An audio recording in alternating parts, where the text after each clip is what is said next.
We all have a limit to how much stress we can tolerate. And when we go over whatever our stress load is, that's when these chemicals start coming out of the blue. It feels like, oh, it must be a medical emergency, it must be a psychiatric problem. This diagram really helps people understand and begin to get a foothold on solving this problem because they can realize that these chemicals are coming for a reason. Hi, I'm Jim. I've been working with people who have panic for a long time. And today I'm going to go through a panic test that I give people to get started on figuring out if we're fishing in the right pond and if they have panic or if they've got something else going on. So I'm going to go through this test that I give people right now, but you can get a copy of that by clicking the link below, and we'll email you a PDF of the Woodward Panic Test. So you don't have to take notes on all this. You can just click the link below and have a copy of it. In order to really know whether you have panic or not, you ought to go see a mental health person and have them. You can take this test with you, and they can sit down and talk with you, and they can diagnose you. That you just taking the test will give you a pretty good idea if you have it or not. But to really be diagnosed, you need to go talk to an expert about it. And the other thing that's really important is some of these physical symptoms, like the racing heart and so forth, can have some medical complications. So you might want to see a medical person as well to make sure your heart's in good shape and that you're not really having a physical problem. These first 10 symptoms that I'm going to go through are physical symptoms of panic. So, one of the most common ones is palpitations. When you haven't been exercising and your heart starts beating really fast and you know your heart's in good shape, that's a really kind of standard symptom of panic. Although some people don't have it. Some people that do have panic don't have a racing heart, but I would say it's the most common one. Another physical symptom is sweating. Another one is trembling and shortness of breath, chest pain or discomfort, or just tightness in your chest, uh, choking sensations, nausea, feeling dizzy or lightheaded, having numbness or tingling, having chills or sensations of heat, or just feeling really flushed in your face and hot. So those are the physical symptoms that are associated with panic. There's 10 of them. So maybe you could, when you sign up for the link below, you could just check, put an X by them, and uh, know if you have those and add them up. Also, and this is even a more subtle way to know if you have it. And these are the next sensations to check are really thoughts or behaviors that you have. So when you're having those physical symptoms, do you have any of these thoughts or behaviors? Do you have a fear of losing control or fear of going crazy? Do you think that you might be die or having a medical emergency? I was leading a group the other day for people that have panic, and I said to the group, "What's your worst thought you've ever had when you had a panic episode?" And they all said, "I was afraid I was going to die." So that's a really common one. Or do you think you might be losing control and going crazy? Or do things seem unreal? It's called derealization. Or do you feel detached from yourself? Do you feel self critical when you have what you're experiencing? When you're having these symptoms, do you feel like you're being weak or some reason that you're doing something wrong? Do you think something terribly wrong is happening? Does it feel terrible? Do you have thoughts that you're having a personal failing or weakness? And that's the reason you're having these sensations. Do you have a feeling of fear or terror? Do you dread having another attack? And this is really important. Do you change or restrict your behavior to avoid the possibility of another attack? And if you do, if you're avoiding things, your world's getting smaller. And that's a really common thing with panic is that people start avoiding places, they avoid people, they avoid situations. They may avoid going to the store or driving on a highway, may avoid even leaving their house. Do you use a chemical solution like alcohol, marijuana, cigarettes, or drugs, or even prescription benzodiazepines? And do you fight to stop those sensations? Do you try to fight your way through them? So if you have some of these symptoms, it's a pretty good chance that you're going to figure out that you have panic. But again, you need to talk to a mental health professional to get that diagnosis. And you also need to be checked out medically to make sure you're not having these symptoms because a medical problem can create some of these same sensations. So again, the reason I give people this test is just to see if we're fishing in the right pond, to see if they need help solving their panic, and if they do, then we can go to work on it. So I hope this is helpful. I hope that it'll help clarify to you whether you've got a problem that you really ought to be working on, and you ought to be working on it instead of trying to avoid those sensations, because that's what happens to people that have panic disorder. Their worlds get smaller. I mean, they try to deal with it by just avoiding sensations. And it's far better, like the way I help people with it is we actually want them to take on more instead of taking on less. We want to make their world bigger instead of smaller.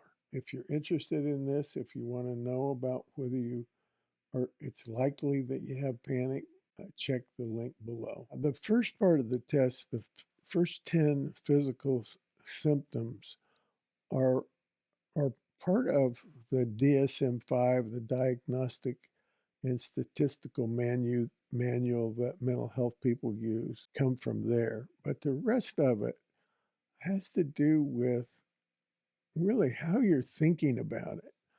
And how you're thinking about it is really what we work on.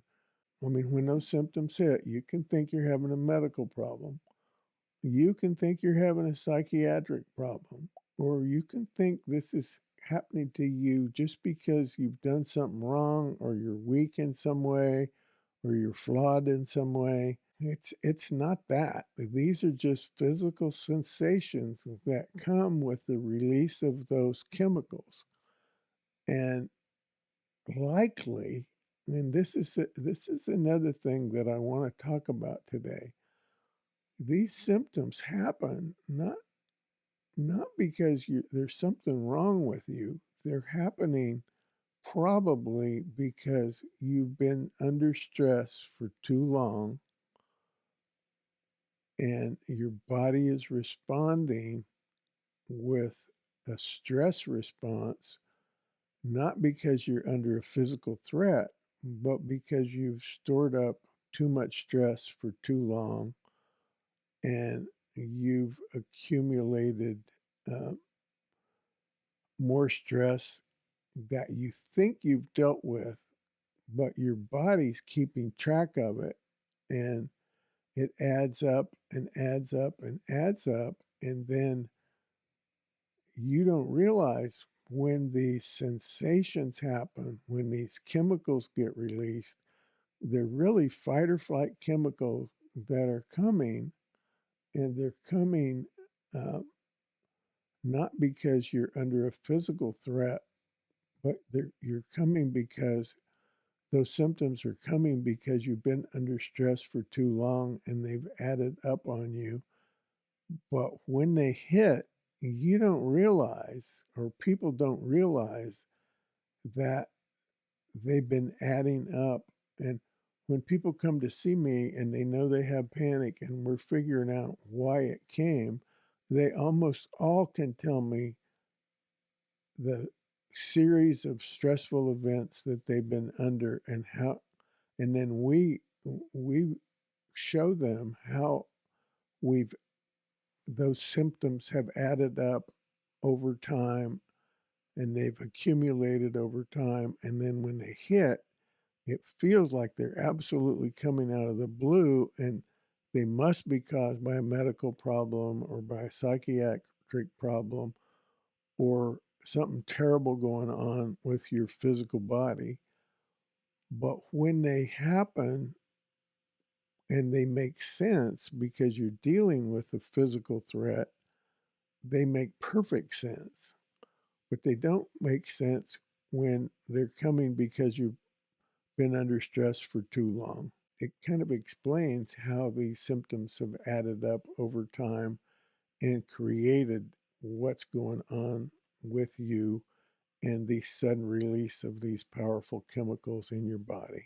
Okay, so here's a chart that I've developed that kind of puts in uh, perspective why panic is happening.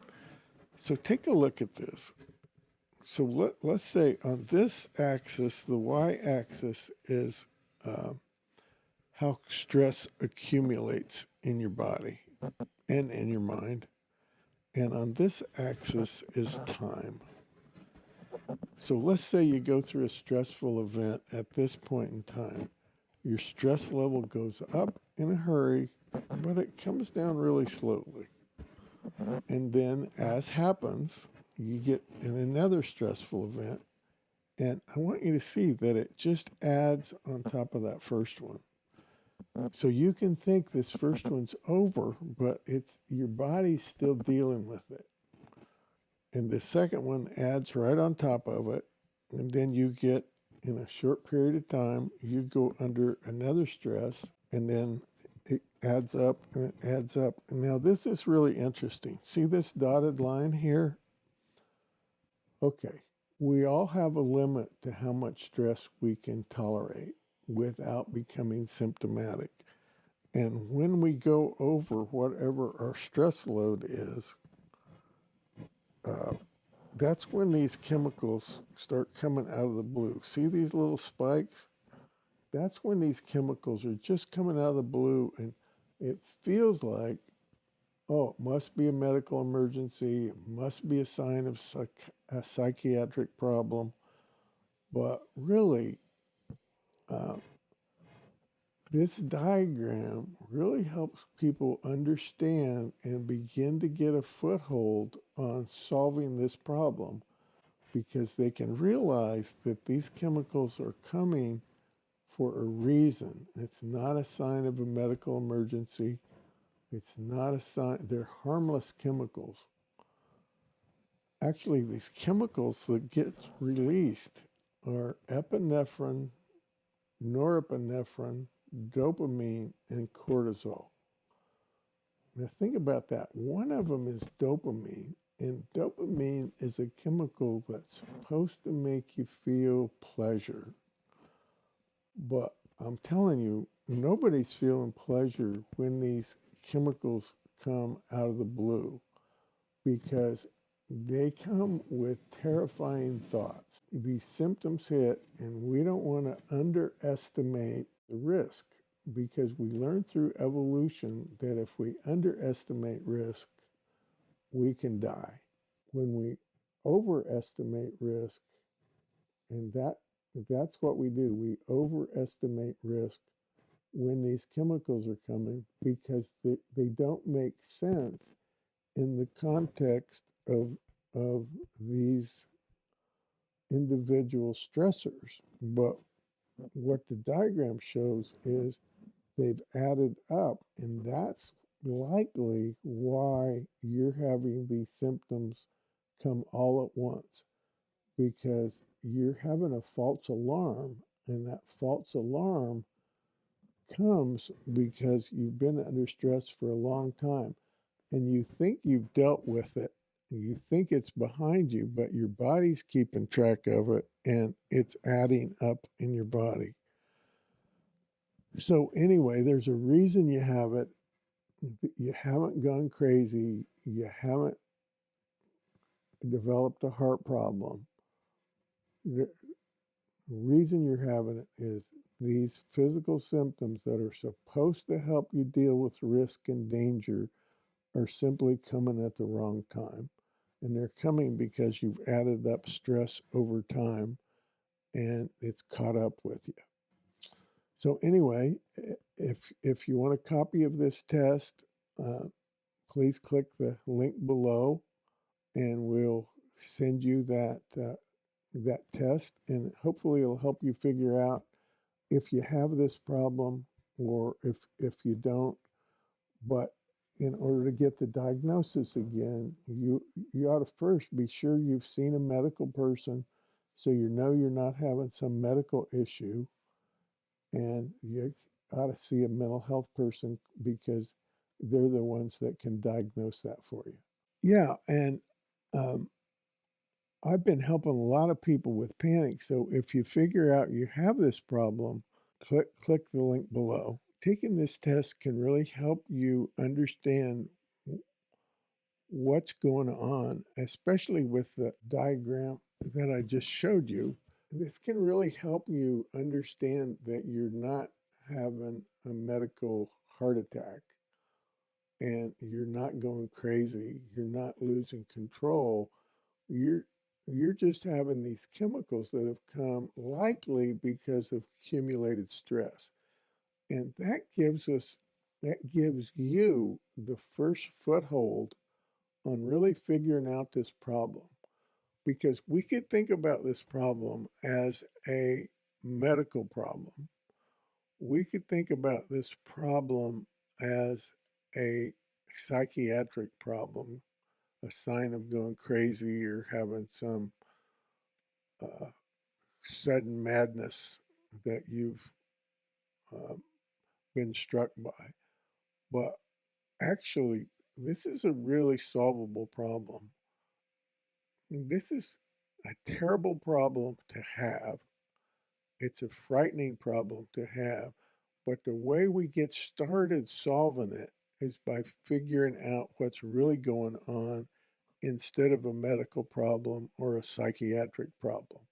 So that's the reason I'm putting this test out so that we can begin to figure out what's really going on. Because if you keep thinking about it as a medical problem, or you keep thinking about it as a sign of your weakness or a sign of your newly dawned mental illness, like you're just going to stay stuck. And the reason I'm putting this out there is so you can begin to figure out what's really happening, and it's likely something far less difficult than a heart attack or a sudden psychiatric emergency, and we can get on the road to helping you solve it. Please hit like and subscribe if you'd like to hear more about this. And please, I love it when people comment or ask questions, and then I can respond again and put on another video and answer those questions, hopefully. So I appreciate your time, and I hope you found this video to be helpful.